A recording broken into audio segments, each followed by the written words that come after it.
Good afternoon to everyone. I'm George Nikoloudis from OTEGLOBE.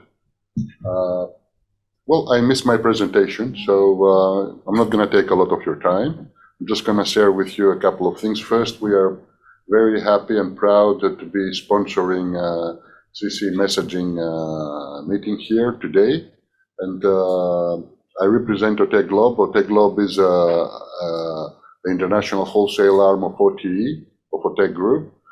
We are an international wholesale carrier active in voice, data, transport services.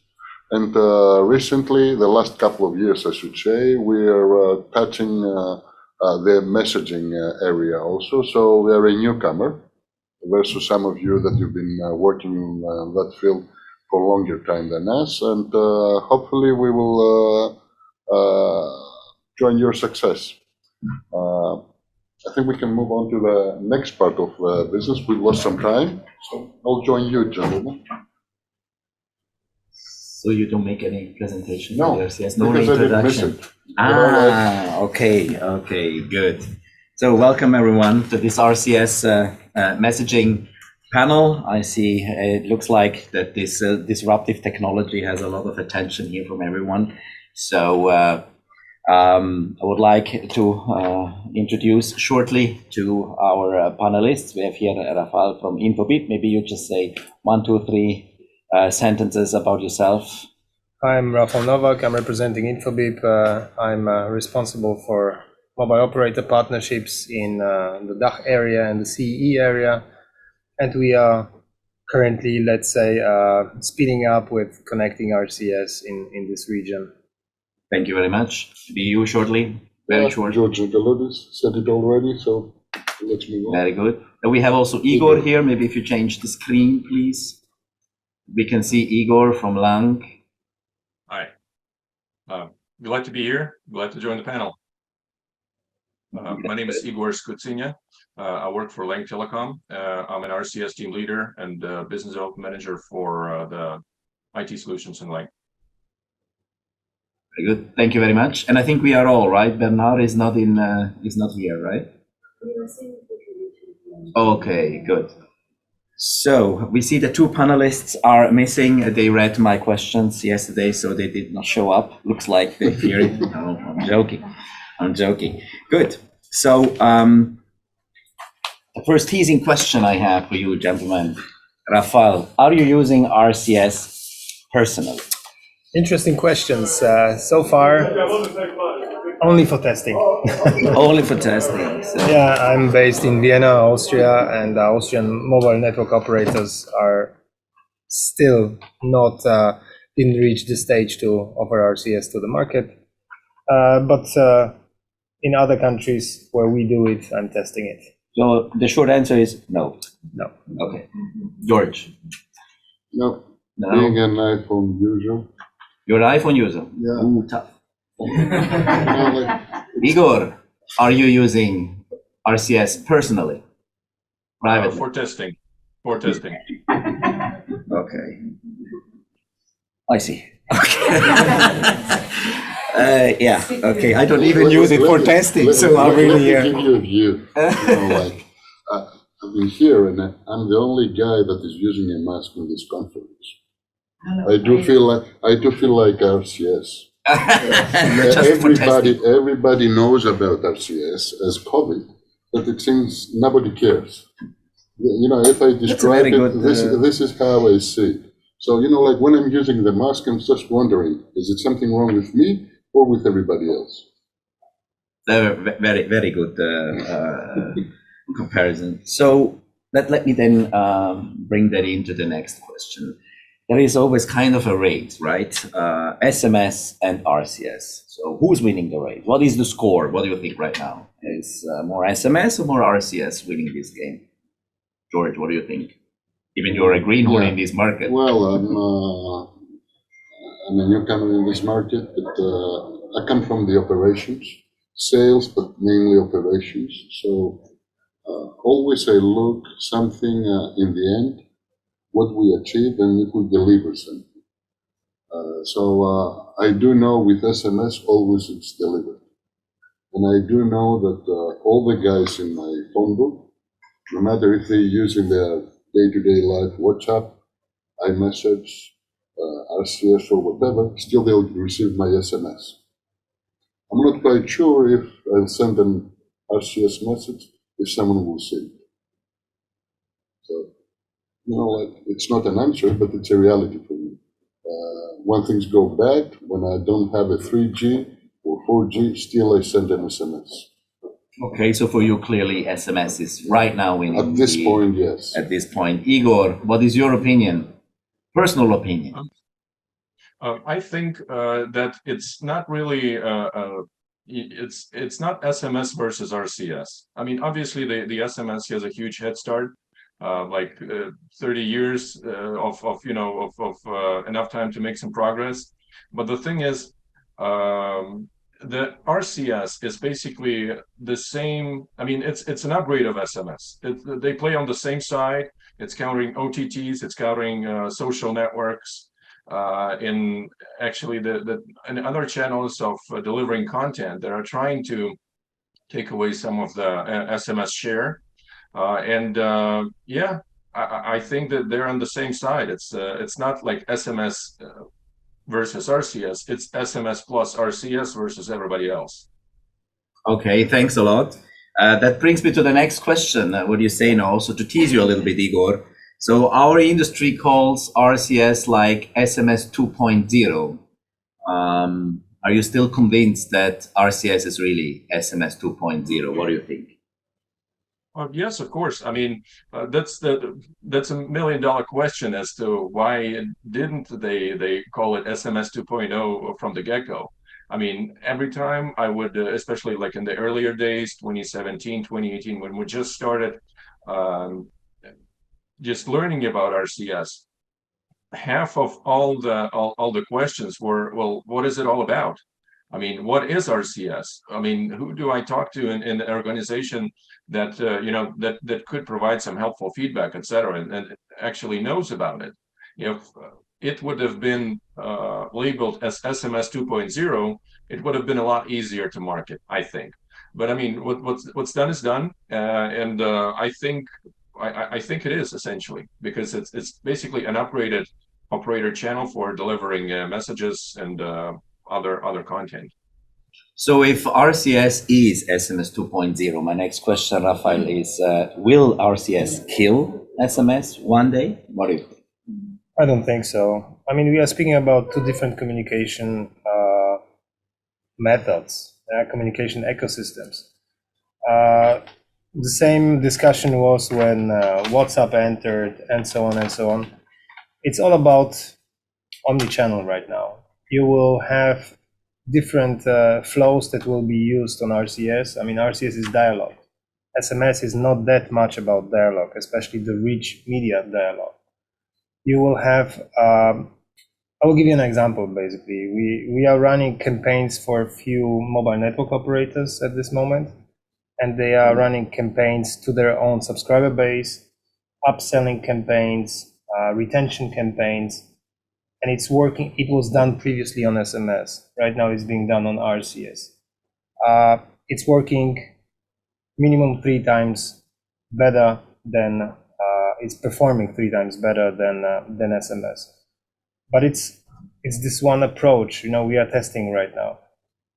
So 2 different technologies, 2 different kinds of communicating, having a dialogue with people. And I guess the next time with a better reach will show where, which space will be taken by RCS and which space will be taken by SMS. So what you are saying actually is there is a coexistence between these 2 channels so that you can actually not see RCS as 2.0, but more or less just RCS is a channel and SMS is a channel. Is this what you try to explain? Infobip as an omni-channel provider, so we are providing the whole portfolio of communication channels. We see that big enterprises are picking different channels for different dialogues, for different ways of communicating with people. And this is, I guess, the way we're moving it. And RCS, obviously, we're speaking about the target group of people that are having Android phones. There's another question: will Apple pick up and offer really a similar priced product with Apple Messages, business messages, or will they potentially even take RCS someday? You never know. It's all cooking in the moment. We have an operator here, Yeah. George. Let's talk about interoperability. So that's the beauty of SMS. It works everywhere, all around the world. It doesn't matter where you go on vacation. Doesn't matter which city you are roaming, right? Within the same country. What about RCS? Well, I will start with, I agree with what you just said. And, I think the reality is that by using two different transport methods, let you define how this message is delivered to your customer, your partner, whatever. So SMS and RCS not going to be the same, or they can be the same, because the most important part, how you transport this message, it's different. So for us, running a network, there is always a question, and there is always a question about interoperability. And also there is always a question of what's going to be the role of an operator moving from an SMS to an RCS environment. Because somehow the transport service, it defines the messaging and the approach of companies like Infobip or companies like OTEGLOBE, the way that they're acting in the market. Now, as far as the interoperability, I'll wait and see. It seems that I'll wait and see what the EU will do at the regulatory level. I assume everybody is aware of the Digital Markets Act. Back in March, a decision by EU that somehow all the big guys, they have to open up to a smaller guys. So they have to make this interoperability across all messaging platforms. So I'll wait and see. It seems nobody can force at this point a carrier to do something or a messaging app to do something. So no matter what I'll say, I cannot force Apple to open up iMessage, and I cannot force Viper to open up their messaging system. But it seems that the regulator can do that. So let's wait and see what it will happen on that level and the interoperability by EU regulation at this point. So the first time I heard about RCS, it had another name. The name was Join. It was 2010, 12 years ago. So how long then operators need still to wait to think about interoperability? I mean, what did you not find out in the last 12 years? So why you wait to the regulatory to make? I mean, with SMS, you also didn't wait for the regulator. You just did roaming agreements, right? So what is then different here? It's the nature itself. I mean, we have a democracy. You can go out and build an app, but nobody can force you to make this app compatible with someone else. And why do you want to build an app that is compatible or transferable to someone else? Because you're going to lose the monetization that you can do in your app. So to me, it's absolutely logical what the company's done till now. The question and the problem becomes when a lot of people using certain apps, and then someone comes up and say, hey guys, you're using Viper, I'm using iMessage, and for a number of reasons, I want to keep using iMessage and you want to keep using Viper. But me and you, we have to be able to communicate directly somehow because it's a requirement. Okay? So you like the environment of the Viper, of the certain functionalities of the Viper, but the core things, they should be open. So what SMS does now, sending a message across to any type of telephone, throughout any type of network, no matter if you're a 2G, 3G, 4G, whatever, should occur between the apps. Now, I may still use WhatsApp or iMessage, but still I want to be able to communicate with you that you do Viper. So I think this is a necessity. Okay. Some people, they will disagree, I know. Yeah, so let's listen to another But for the opinion. average Joe in this meeting room, I think it's a necessity. Let's ask another opinion. So, in your daily experience with operators, how do they think about interoperability? What did you experience, Rafael? I'm very skeptical when it comes to interoperability because it destroys in many cases the business case of this particular app, because app owners and apps are interested to keep their own environment closed. And the best example is Apple, basically. Yeah, I don't think that they will allow people to chat with some other OTTs, because they might simply see that it's one or two features are more convenient, and then switch over and download those technologies. But what, not even with another app, but just I'm on O2 and you are on Vodafone. I would like to send you a message. So let's talk only about this case. That's much simpler, and not from one app to the other, but so interconnectivity. Yes. Yeah. So interconnect is an interesting topic because I think mobile network operators are at the moment very concentrated on RCS itself, and they didn't, in many cases and in many countries, didn't even start to discuss interconnectivity with the other market companions, the other MNOs. I see on many markets talks already about interconnect. I see even talks between two countries about interconnect, but it's early stages. I think we need to simply show to the market, as well to the boards, to the regulators, that this is working, that this is active right now, and there is communication happening, and then it will be tackled together with the regulator. But it's in the beginning. So in the beginning, like let's say 20 years ago with SMS roaming agreements, right? So I think it will take a decade or more to negotiate and all those RCS interconnectivity agreements, right? So that's a blocker. That's a time reducer, I guess, isn't it? Yeah, it should be a rebound to WhatsApp, Viber, and so on from the mobile network operators. But we all know it. Decisions are happening a little bit slower. Budgets are being, approved slower as well. So we are on a good way, but it's the typical telco world. Okay. So it's also the market penetration that currently doesn't bring these problems. I think there's maybe 80, 90 carriers that they have deployed RCS in their networks in 60 countries. And they expect that by the end of this year, another 130, 140 that will join that. So you don't have the critical mass that people, they will require this interconnectivity at this point. It's baby steps. I think in 2 or 3 years we will come across this problem. Okay, good. So Igor, are you here? We don't see you. Or can you hear us? Yes, I'm here. Okay. Yes, I'm here. So the next question I would like to address to you.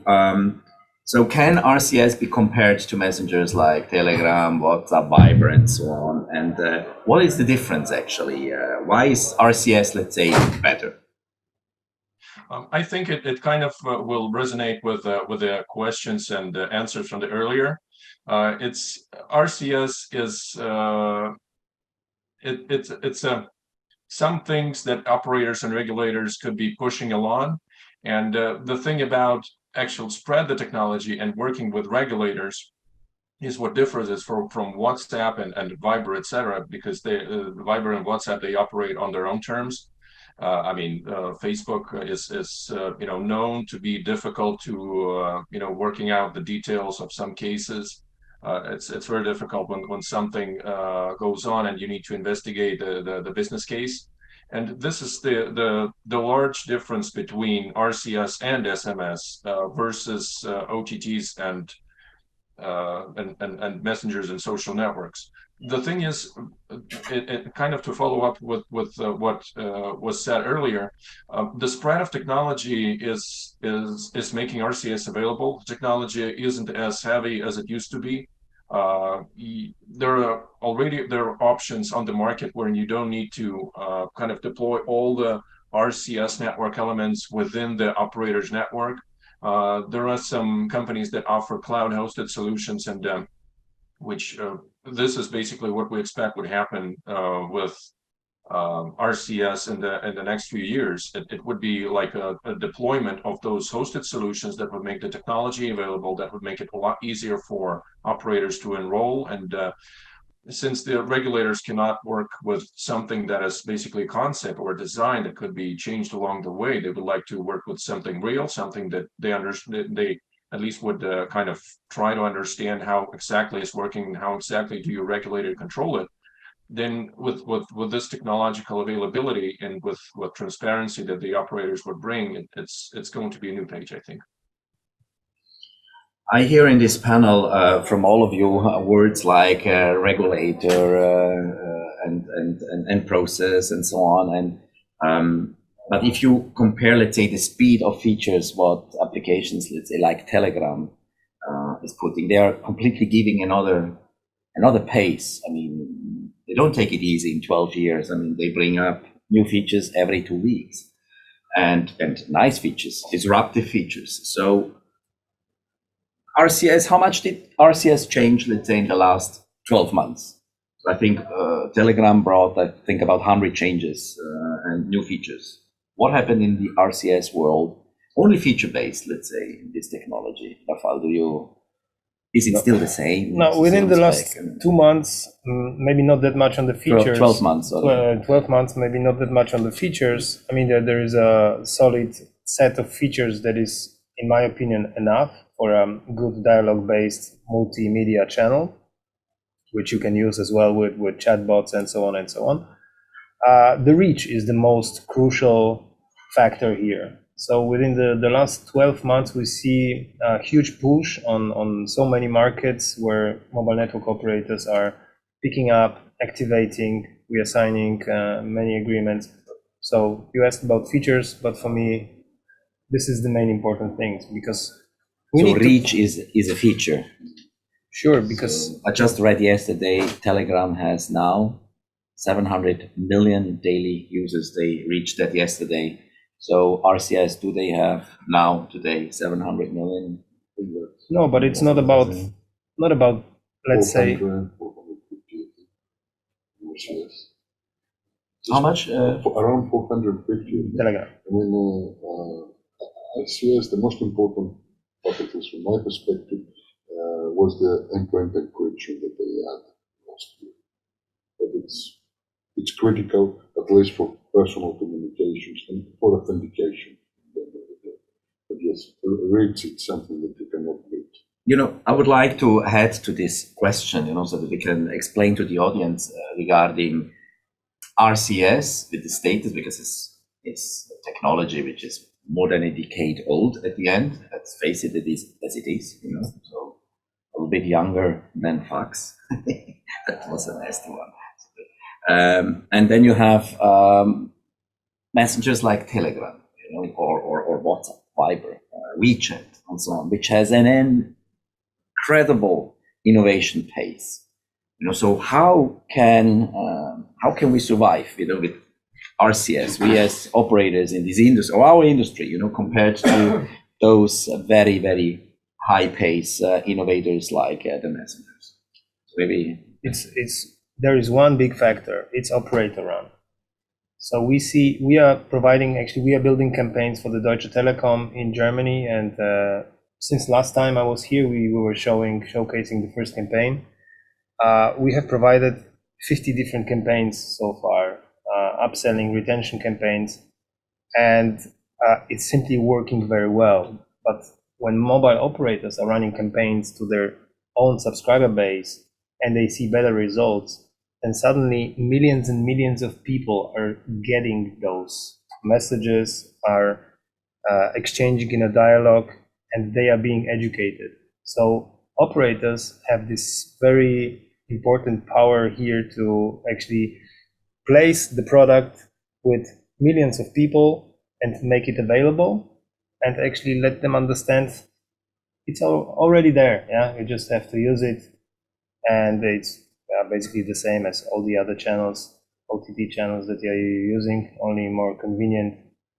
And this communication between the operator and the customer will make it, will create the mass. Okay. Good. Thank you. The mass. RCS was pushed very much by Google, since the beginning.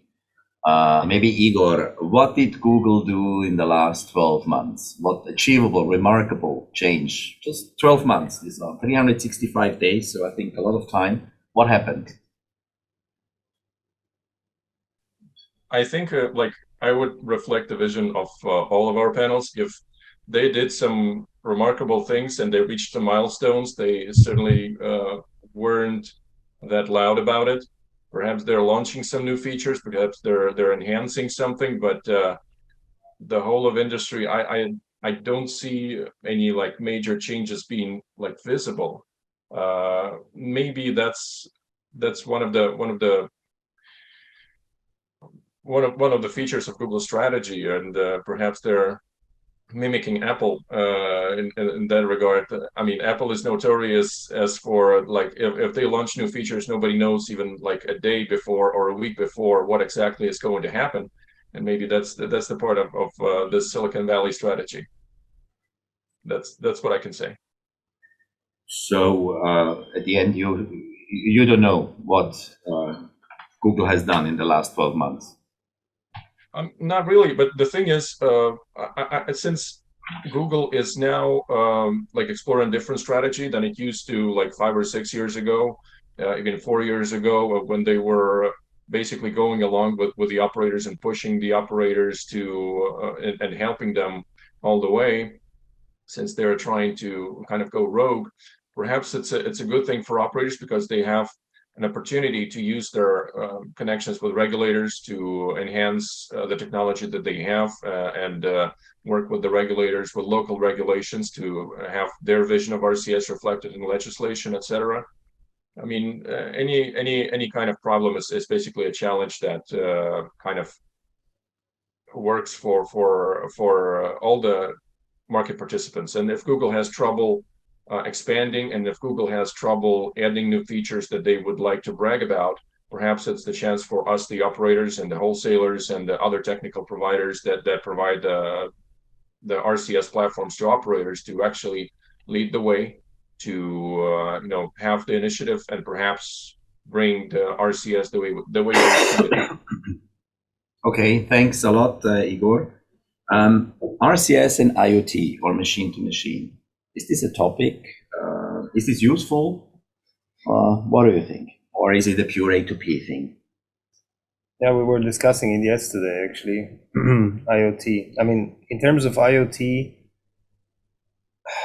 it's nothing that can be that automatized, basically. Yeah, it's meant for a dialogue. Yeah, so it's not like a call coming from a sensor informing somebody about something. For that, I think SMS will stay a more stable product. When you talk about IoT, maybe one IoT aspect is that you can use artificial intelligence bots on RCS, yeah, and use it in some kind of automated dialogue. So you see it more really in A2P, so communication to persons and not, let's say, machine to machine. So that's more the role of RCS. So far, yes, but maybe I will be surprised in the future. Yeah. George, are you talking within the operator? What do you say? IoT is developing independently from what RCS will do. They have a different market, different scope. So I don't think that they will require or they will need RCS at the time in order to move ahead. But that's okay. At the end, we know what this channel is for, right? So it's more addressing than a direct person. So it's a typical A2P case. Huh? This is a trade show full of wholesale companies. And what will be the role of wholesalers in RCS?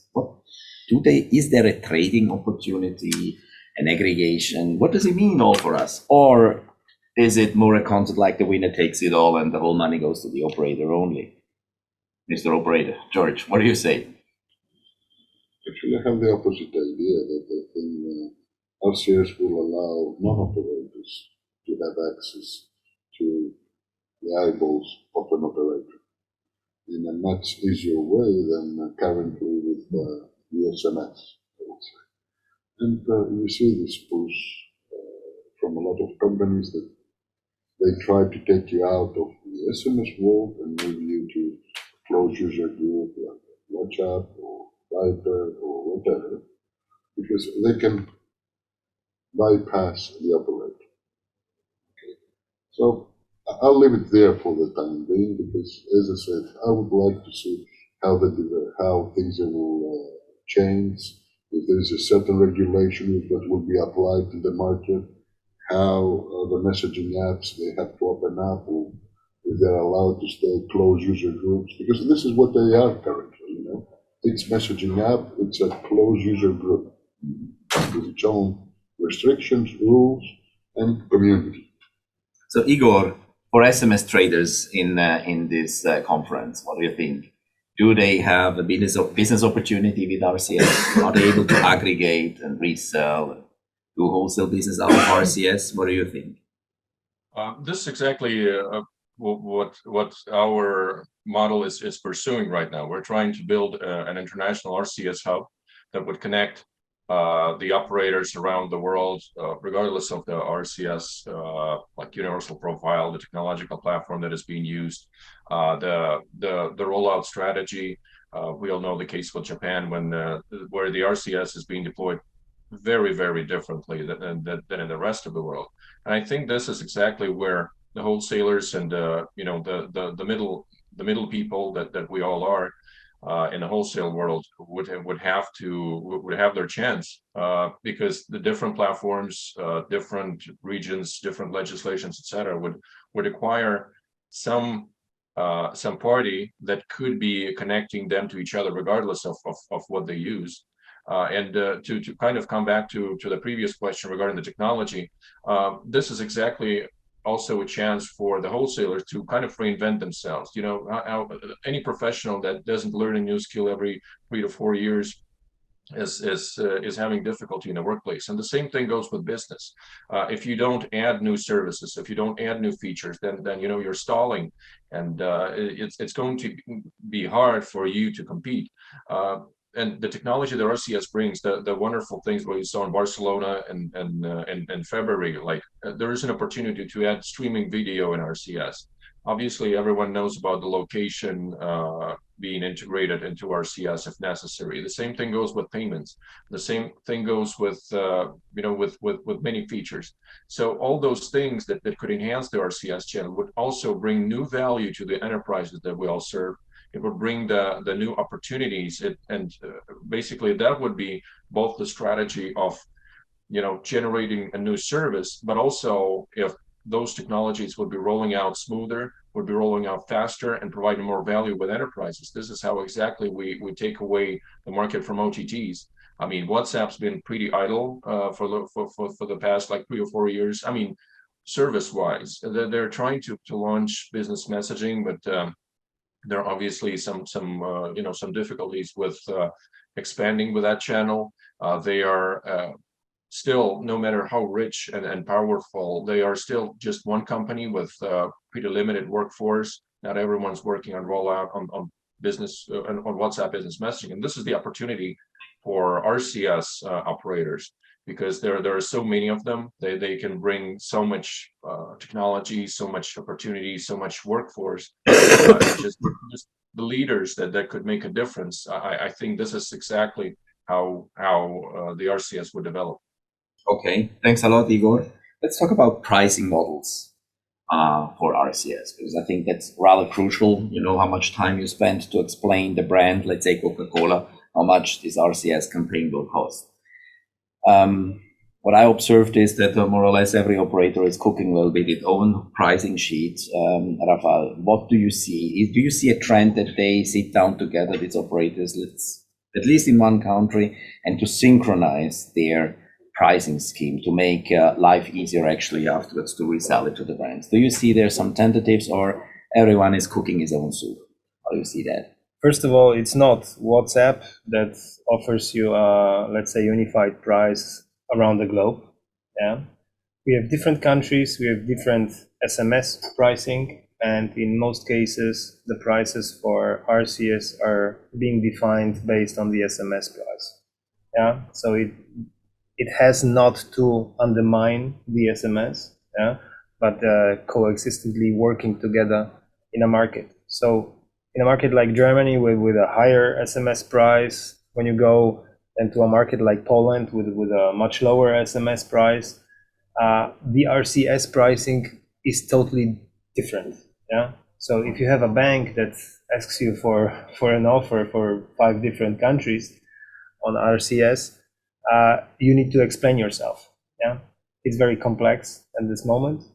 And obviously, in the beginning, we saw many times that even in one country, operators have different definitions on the SMS pricing. So you still see that. Let's say, let's not make it more complex with, let's say, foreign campaigns, but just Germany. Just to take one country and only RCS to Germany. So do you see that these operators are sitting down together and trying to synchronizing the pricing plans?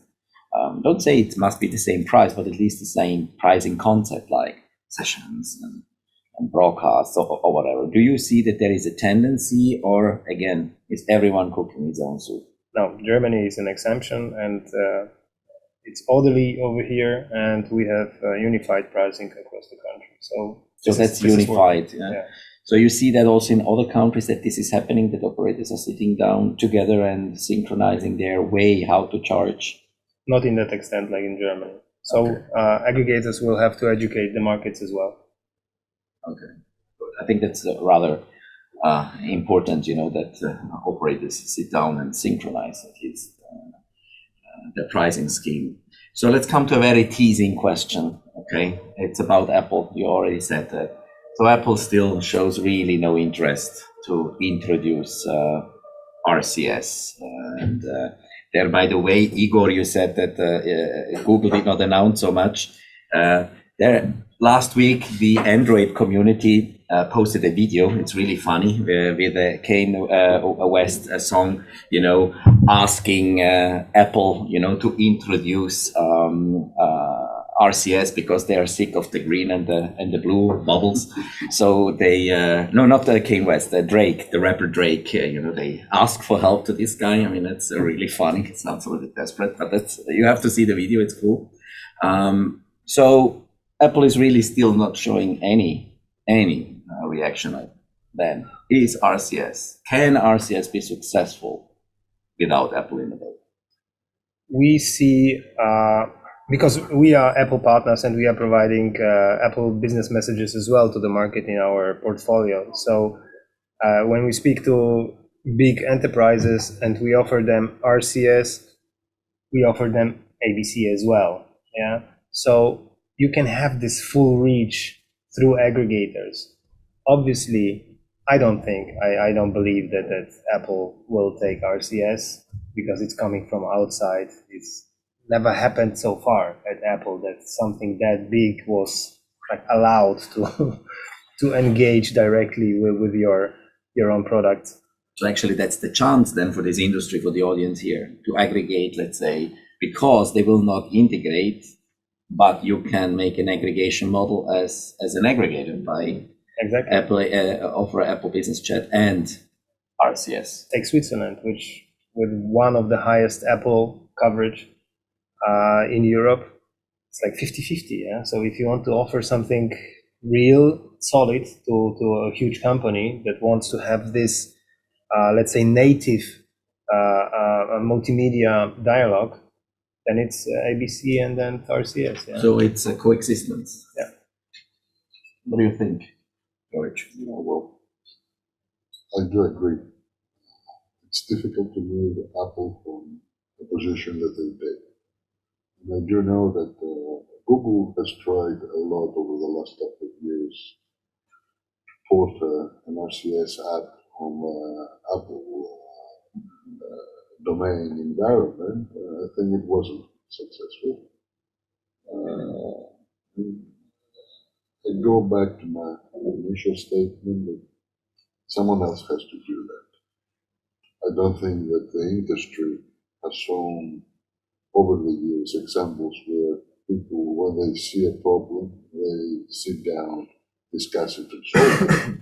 But they've been forced in some cases to solve. It took years and years to agree on GSM. We used to travel in Japan, a different mobile network. We used to travel in the US, a different mobile network.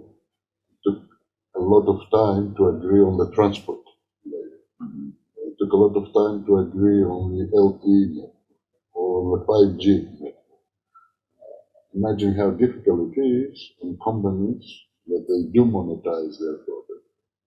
And that's what Apple does, has its own environment, its own, sale channel, I should say, to the Apple Store to agree on someone else's terms and conditions. But it does give opportunities, companies like Infobip. I don't think they will be happy if Apple and Google find an agreement, because it will cut down a lot of work that they will do. So it's an opportunity for some companies, the existing situation. Okay, thanks a lot. No, it's not it's just an observation from our side, let's say. Okay.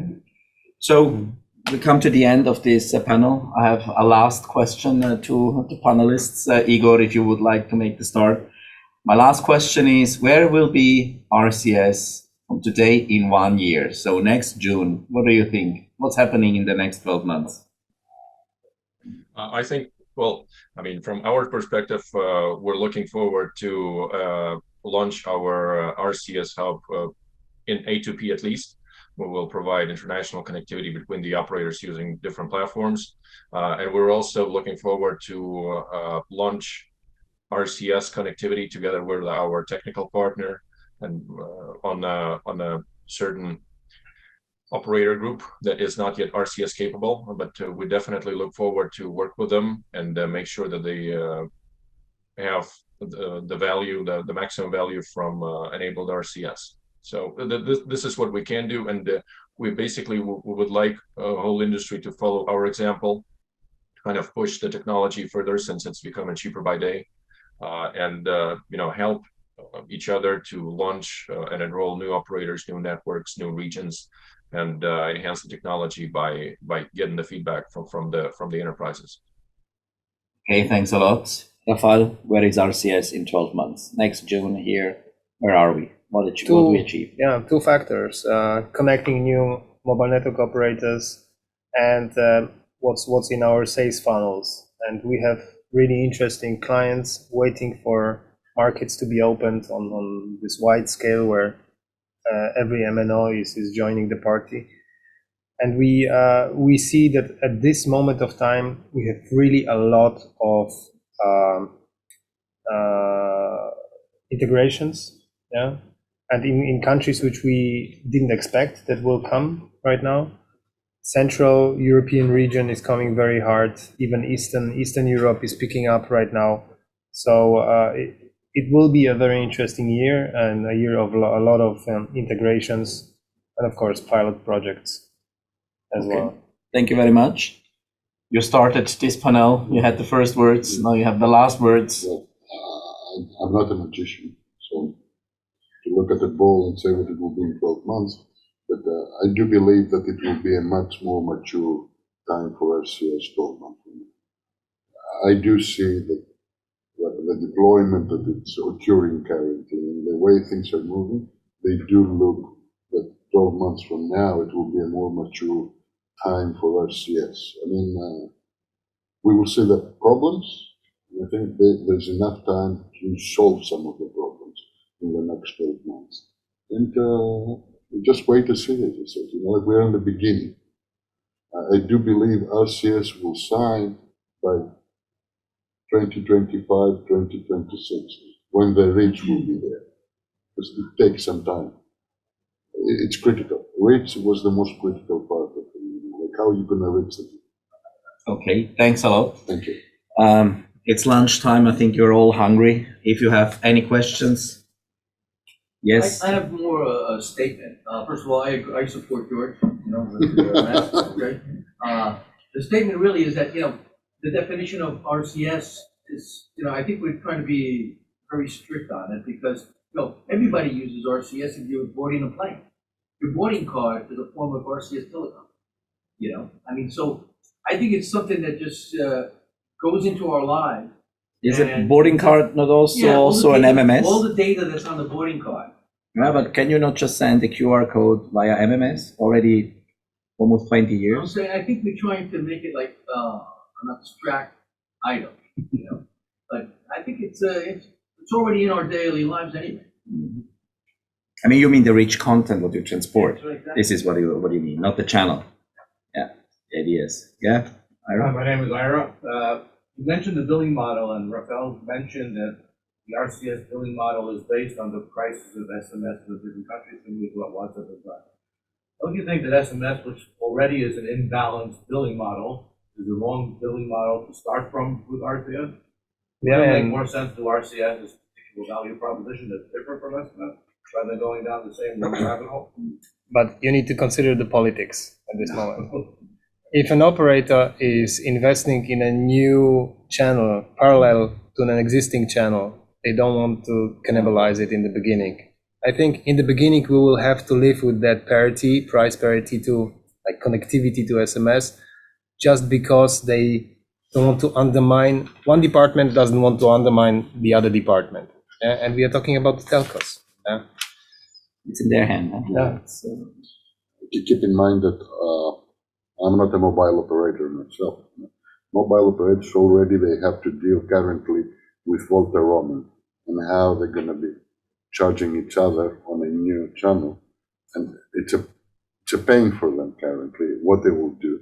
They don't want to add another pain. So yes, they will take and they compare a product or what it's existing, what we know, and the pricing model that it makes sense at this point. And we can have a huge discussion if it's the right model.